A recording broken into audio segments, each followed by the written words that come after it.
जिम्मेदारियां सबूत हैं इस बात का कि हम भी किसी लायक हैं, वरना लाइफ का सबसे बुरा फेज़ वही होता है जब हमारे पास करने के लिए एक्चुअली कुछ होता ही नहीं।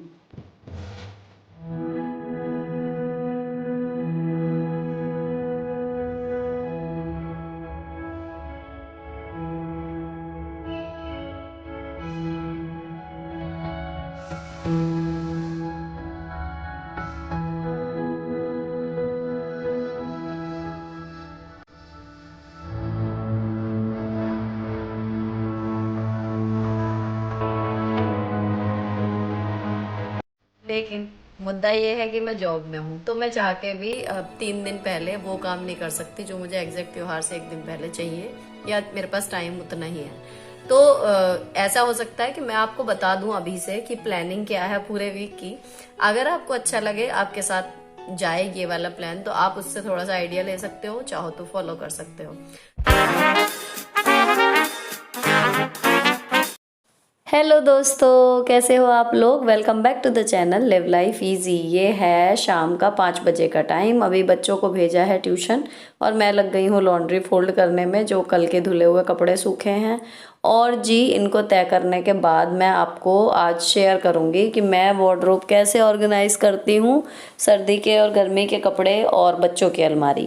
तो जिस दिन आप लॉन्ड्री फोल्ड करते हैं ना, वो ही दिन आपकी अलमारी को रीअरेंज करने का बेस्ट टाइम होता है, क्योंकि काफ़ी सारे कपड़े ऑलरेडी बाहर होते हैं। तो मैं हमेशा जब भी अपना ऊपर से ये कपड़े उतार के लाई लॉन्ड्री हैंगर पे से और उनको फोल्ड करके लगाती हूँ, तभी जो ऑलरेडी उसमें है उनको भी अरेंज कर देती हूँ दोबारा से। तो यहाँ पर मैंने इनको कैटेगरी वाइज फोल्ड कर लिया है। इनर, स्वेटशर्ट, बॉटम वियर, ये ऊपर मेरे वुलन्स वाले भी कुछ आ गए हैं, और ये इनकी स्पोर्ट्स यूनिफॉर्म, जो इस सेशन में अब इन्हें गर्म वाले की ज़रूरत नहीं पड़ेगी, ख़त्म हो गया इसका काम। तो ये तय करने के बाद मैंने खोल ली है अलमारी। इस अलमारी में बच्चों के कपड़े मेनली हैं, लेकिन ऊपर हैंगर में मेरे भी हैं।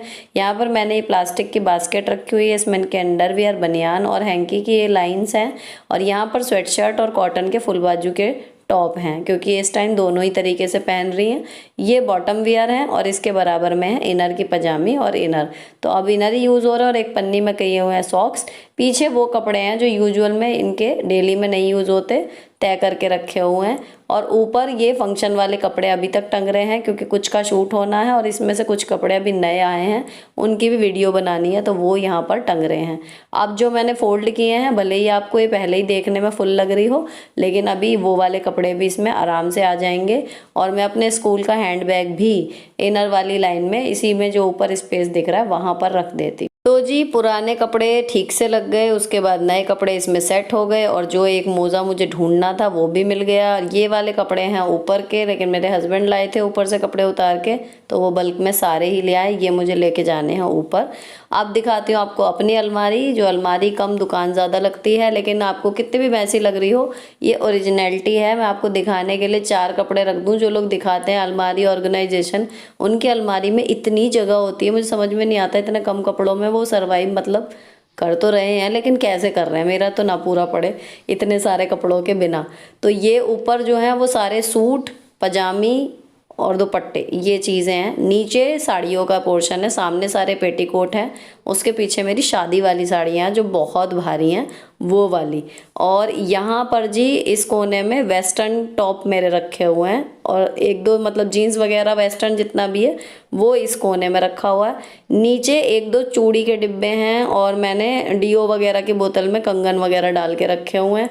ये जो पैकेट में है, ये कुछ सिलवाने वाले कपड़े हैं, और कुछ लहंगे जो पैकेट्स में आए थे उस तरीके के 1-2 हैं। और ये मीडियम ओकेजन पर पहनने वाली साड़ियाँ, जो मैं कभी मतलब चाहूँ तो स्कूल में भी पहन जाऊँ, और चाहूँ तो छोटे मोटे फंक्शन में। पीछे भी सेम कुछ सिलवाने वाले सूट हैं और कुछ इसी टाइप की साड़ियाँ। तो ये थी जी मेरी अलमारी। अब मैं इनको लेके जाती हूँ ऊपर। तो अब ऊपर वाले बेडरूम में ये 2 सेफ हैं, इनमें सारे रखे हुए हैं वुलन्स।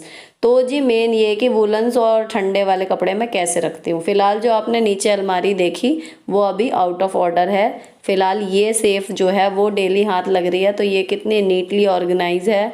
इसमें जो है सारे मेरे सर्दियों के कपड़े हैं, मेरे भी, और जो बच्चों की स्वेटशर्ट थोड़ी पार्टी वेयर हैं, जो मुझे उन्हें डेली में नहीं देनी है पहनने को, वो सब यहाँ रखे हुए हैं।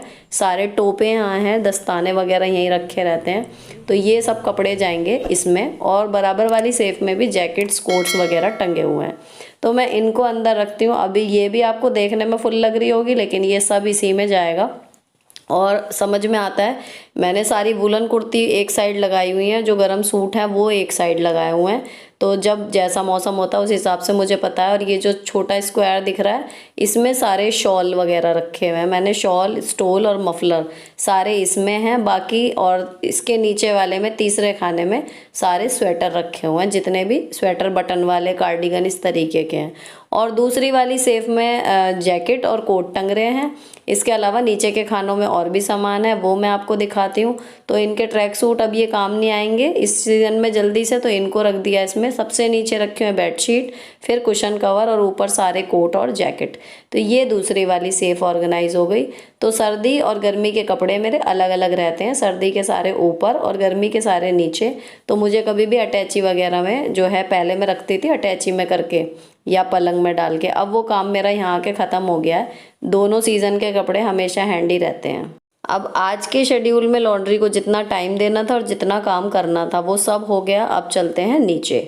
चलो जी, वार्डरोब हो गई, सेट हो गई। मैंने एक मोजा ढूंढना था जो इधर उधर हो रहा था, वो भी ढूंढ मिल गया। मतलब अब ये है कि अब मैं बताती हूँ आपको कि होली की प्रिपरेशन। देखो, सही तरीका तो ये होता है एज अ यूट्यूबर कि मैं एडवांस में आपको करके दिखाती, आपके पास वीडियो पहुंच जाती है और आपको थोड़ा सा आइडिया हो जाता है। और जो प्रोफेशनल हैं, बहुत सालों से काम कर रहे हैं, उनकी शेड्यूलिंग इस तरीके की बन भी गई। लेकिन मुद्दा ये है कि मैं जॉब में हूँ, तो मैं चाह के भी 3 दिन पहले वो काम नहीं कर सकती जो मुझे एग्जैक्ट त्योहार से 1 दिन पहले चाहिए, या मेरे पास टाइम उतना ही है।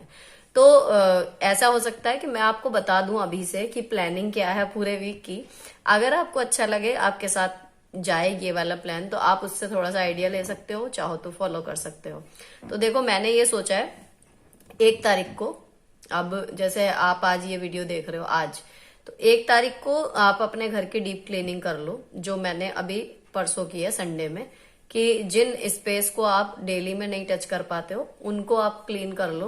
तो होली वाले दिन आपको जो है वो बहुत गहरी वाली सफाई नहीं करनी पड़ेगी, क्योंकि होली भले रंगों का और पानी वगैरह का त्योहार है, लेकिन सफाई अपनी जगह रहती है। मेहमान आते हैं, कोशिश यही रहती है कि घर प्रेजेंटेबल रहे, ठीक है ना। तो आप डीप क्लीनिंग कर लो। अब मैं क्या करूंगी, 2 तारीख को मैं बनाऊंगी चिप्स। स्कूल रोज है, बच्चों के पेपर हैं, बीच में प्रिपरेटरी लीव भी है, तो ऐसे एग्जाम में है जिसमें उनको थोड़ा ज्यादा कोर्स है। 2 तारीख को स्कूल से आके मैं बनाऊंगी चिप्स। अच्छा, चिप्स थोड़े ज्यादा चाहिए होते हैं, तो फिर अगेन 3 तारीख को भी मैं बनाऊंगी आके चिप्स। तो 2 दिन शाम को मैं लगातार चिप्स बनाऊंगी। और कैसे बनाती हूँ उसके लिए मैं आपको लास्ट ईयर की वीडियो आपको शेयर कर दूंगी, इन केस अगर इस बार का नहीं हो पाया शूट एंड एडिट टाइम से, तो आपको एक आइडिया हो जाएगा कि मैं स्कूल से आने के बाद चिप्स वगैरह बिना धूप में सुखाए कैसे बनाती हूँ, ठीक है ना। तो 2 और 3 तारीख को चिप्स बनेंगे। 4 तारीख को मैं बनाऊंगी आलू के पापड़। कोशिश करूंगी कि 4 में ही इतने बन जाएं कि मुझे 2 बार ना बनाने पड़े, वरना आलू के पापड़ भी मैं 2 बार बनाती हूँ। लेकिन आलू के पापड़ का ऐसा है कि साल में बीच में भी बना लेते हैं, तो इतना कुछ इशू नहीं है। एक आध बार मई जून में कभी मौका लग जाता है तो बना लेते हैं। एक बार भी बन गए तो होली का काम हो जाएगा। तो 4 तारीख तक आलू के पापड़ बन गए। अब आ गई 5 तारीख, तो 5 में मैं बनाऊंगी गुजिया, कारण क्योंकि संडे है। तो संडे में यह है कि पूरा दिन है मेरे पास और दिन में बना लूंगी। तो इधर से नेहा या फिर मेरी सासू माँ, कोई एक जना, मतलब हम वहां चले जाएंगे, जो भी है। मतलब गुजिया में मुझे कॉन्फिडेंट नहीं रहती मैं कि मैं अकेली बना लूंगी। तो यह है कि संडे में उस दिन में गुजिया बन जाएगी, तो एक बड़ा काम निपट जाएगा।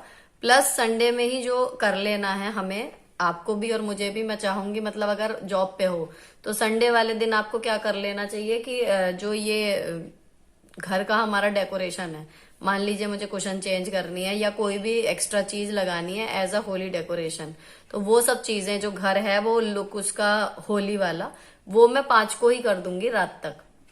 7 को होली है छोटी वाली, लेकिन मैं 5 को रात को ही ये कर दूंगी, ताकि ये है कि संडे में फ्री अपना हो जाऊंगी काम करके। 6 को अगेन स्कूल है, 6 को स्कूल है, तो 6 तारीख को ये है कि दही वाली मैंने पिछली बार गुजिया बनाई थी उड़द की दाल की, और वो बहुत टेस्टी बनी थी ड्राई फ्रूट्स वगैरह डाल के। तो प्लान यही है कि इस बार भी मतलब बनाते हैं, क्योंकि पिछली बार बहुत पसंद आई थी सबको। तो वो बनेंगी 6 की रात को, तो डिनर के साथ वो बन जाएंगी। तो बना के उनको हमें पानी में भिगोना है, तो वो हमारी छोटी होली वाले दिन भी खाई जाएंगी और बड़ी होली वाले दिन भी खाई जाएंगी। 2 दिन वो चल जाएंगी, फ्रिज में रखना पड़ता है उनको भिगो के, जैसे दही के पकौड़ी या दही बड़े नहीं बनाते उस तरीके की। तो वो काम हो जाएगा 6 को। और गुजिया बनाने के साथ ही 7 तारीख को सुबह होली की पूजा है, तो 7 तारीख की पूजा का अगर कोई सामान आना है या कुछ भी है, तो वो भी कोशिश यही रहती है कलर वगैरह हम लोग 6 की रात को ही लाके अपना सेट करके रख दें, ताकि सुबह जब तक पूजा नहीं होती, जब तक कुछ खाते नहीं है, तो ऐसा है कि जब तक पूजा में जाएंगे तब तक मतलब सब तैयारी रहेगी, तो सुबह जैसे ही होली लग जाती है फिर हम लोग पूजा कर लेते हैं, ऐसा होता है। तो ये है जी होली वाले दिन की प्लानिंग। और कई लोग जो पूछ रहे थे कि जॉब वाले हैं तो होली की प्रिपरेशन कैसे करें, तो आई थिंक कैसे हो सकता है इसमें। कई लोग मतलब मुझे भी हर आदमी कहता है सुनते ही कि आप कौन बनाता है घर में, आप कौन बनाता है घर में। तो अगर आप वो आलू के चिप्स और पापड़ भी नहीं बनाते हो, बाहर से मंगा लेते हो, तो आपका वो काम भी कम हो जाएगा। तो आपका गुजिया बनाने का काम या कोई एक आध जो डिश आप बनाना चाह रहे हो वो है, तो वो आराम से आप 5-6 में कर लो, तो भी आपके पास 4 तारीख तक का टाइम बचेगा। उसमें आप अपना घर डेकोरेशन कर लो, सजावट कर लो, जो भी करना है। लेकिन मुझे घर के चिप्स और पापड़ अच्छे लगते हैं, तो मेरी कोशिश ये रहती है कि बन जाए। लेकिन ऐसा भी मतलब ये नहीं है कि नहीं बने तो पहाड़ टूट जाएगा मतलब ये है कि कोशिश करती हूँ कि बन जाए। तो जी ये है प्लानिंग होली के प्रिपरेशन के वीक की। और इसके अलावा अगर कोई और मैंने नई कुछ हुआ तो आपको व्लॉग के जरिए जरूर अपडेट करूंगी। अब बताती हूँ आपको इस सूट की कहानी जो मैंने अब पहना हुआ है। ये जो ग्रीन कलर की कमीज है, एक्चुअली ये बॉटम पार्ट है, और जो मैंने बॉटम में पहना हुआ है ये प्लाजो प्रिंट वाले कपड़े का, ये इसकी शर्ट थी जो एक्चुअल सूट था। लेकिन मैंने इसको रिवर्स करके सिलवाया। इसका बटन वगैरह जो है वो हमारे टेलर भैया ने लगा दिए बिल्कुल नीटली। फिटिंग इतनी अच्छी आई है इसकी। और जी अब मुद्दा आया दुपट्टे का। तो कुछ दिन तो मैंने इसका दुपट्टा इधर उधर जुगाड़ करके पहना, लेकिन फिर अगले सीजन में मुझे मिल गया इसका मैचिंग का बिल्कुल स्टोल। तो ये अब हो गया जी पूरा प्रॉपर अच्छा सा सूट तैयार, और फिटिंग अच्छी है, कलर अच्छा है, तो जब भी पहनती हूँ खूब कॉम्प्लीमेंट इसको मिलते हैं। तो आप चाहो ना तो आप भी कभी किसी सूट के साथ ही ट्राई कर सकते हो। ज़रूरी नहीं है जो कमीज़ उन्होंने बना के दे दी उसी की बनाए, हम इसको पलट के भी बना सकते हैं और एक बिल्कुल नए लुक का सूट जो है वो हमारा रेडी हो जाएगा। काम निपट गया वार्डरोब का। अब चलते हैं जी किचन में जहाँ पर मची हुई है महाभारत। 6:30 बज गए हैं, अब बच्चे भी आ गए हैं ट्यूशन से। तो अभी ना मैंने ये तिल मंगा के भून के रखे थे, सकट पे बनाए थे ना, लेकिन मन नहीं भरा था, एक बार और बनाऊंगी। और मैंने मंगाया हुआ मावा, ये रहा। तो ये मावा भूनेंगे और लड्डू बनाएंगे थोड़े से। अब मैंने ये तिल को तो उतार ही लिया था, ऊपर से बूरे का डिब्बा उतार लिया। बूरा यानी टगार होता है, पिसी हुई चीनी एक तरीके से। और ये है जी मावा, इसको फ्रिज में से निकाल के थोड़ी देर इसको रेस्ट करने दूंगी, थोड़ा सॉफ्ट हो जाएगा। लेकिन इतनी फैली हुई किचन में काम करना किसको ही अच्छा लगेगा।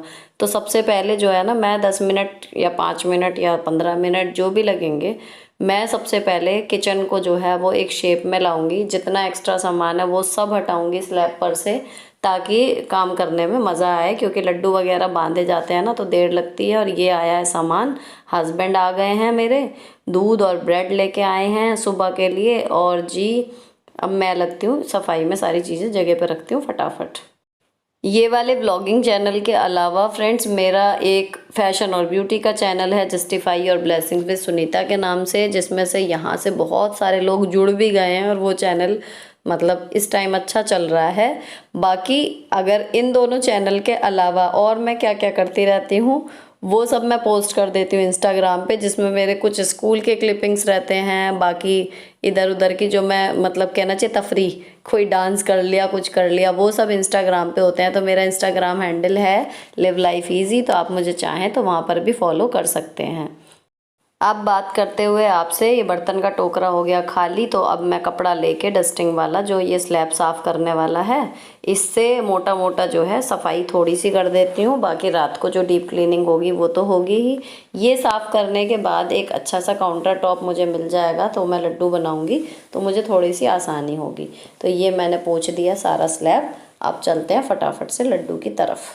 तो जी लड्डू के लिए सबसे पहले मैंने रख दिया है एक पैन बर्तन में, ताकि मावे को थोड़ा सा भूनना है। तो मावा अभी फ्रिज में से निकाल के 5-7 मिनट रख दिया है, लेकिन फिर भी कहाँ सॉफ्ट हो रहा है अभी।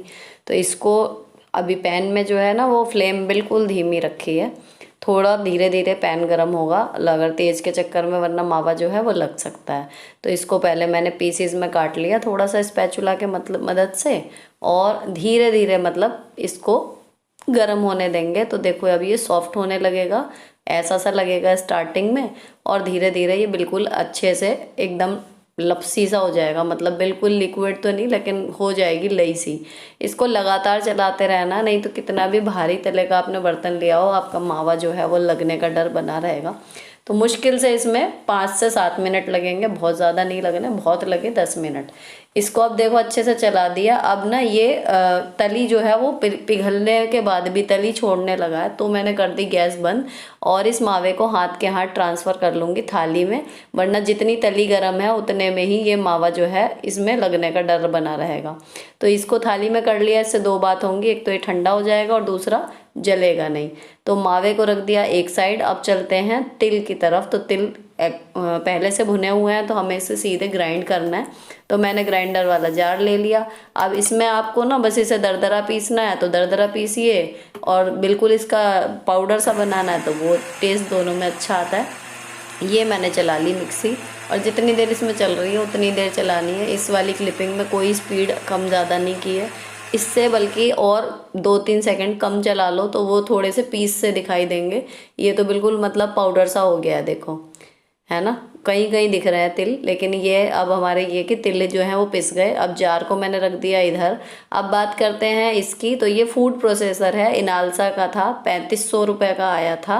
और इसका जो भी आप मिक्सर ग्राइंडर यूज़ करते हो उसको क्लीन रखने का यही तरीका है कि जब भी आप यूज़ करो, अगर गंदा लग रहा है तो गीला कपड़ा, नहीं हल्का सा, नहीं तो एटलीस्ट सूखा कपड़ा अच्छे से मार दो, तो उस पर धूल कभी जमेगी नहीं, तो चिक्कट होने का मतलब ही नहीं है। और जब भी किसी इलेक्ट्रिक चीज़ को रखो ना, उसकी वायर हमेशा राउंड राउंड लपेट के रखो, तो उसमें क्रैक नहीं आते, और आपकी जो अप्लायंस है उसकी वायर की लाइफ बढ़ जाती है। ये 2 टिप ग्राइंडर के लिए थे। अब जो तिल हमने पीसे हैं उनको हमने मिला दिया मावे में। अभी मावा गर्म है, क्योंकि मौसम अब उतना ठंडा नहीं रहा है कि एकदम निकालते ही चीज़ ठंडी हो जाए। तो मावा भी गर्म था, मैंने अभी स्पैचुला से मिलाया और उसके बाद हाथ से मिलाया। अब जब हाथ में लेने लायक हो गया, गर्म नहीं रहा, तो मैंने इसमें मिला दिया बूरा। बहुत सारे क्वेश्चन आए थे कि बूरा कब, कितना, कैसे और होता क्या है। तो ये इंग्लिश में आप सर्च करोगे टगार के नाम से मिलेगा, और पिसी हुई चीनी और इसके स्वाद में फ़र्क होता है, थोड़ा सा टेस्ट अलग करता है। अब इसके मेज़रमेंट की बात करूँ ना, तो जिस भी चीज़ के आप लड्डू बना रहे हो, तिल के या आटे के या बेसन के, उसकी बिल्कुल इक्वल क्वांटिटी में आप बूरा मिला दो। सपोज करो आपका जैसे यहाँ पे तिल लगभग 300 ग्राम थे, तो 300 ग्राम ही बूरा मिला दो। अगर आप 500 ग्राम बेसन के लड्डू बना रहे हो तो आप 500 ग्राम उसमें बूरा मिला दो। तो ये रेशो लड्डू में मीठे का बिल्कुल परफेक्ट बैठता है, हर टाइप के लड्डू में ये बिल्कुल सही जाता है। अब इन सारी मिक्सचर्स को जो भी मिलाना था, तीनों चीज़ अच्छे से मिला ली, कोई लम्स नहीं बचे हैं, ना मावे के ना बूरे के।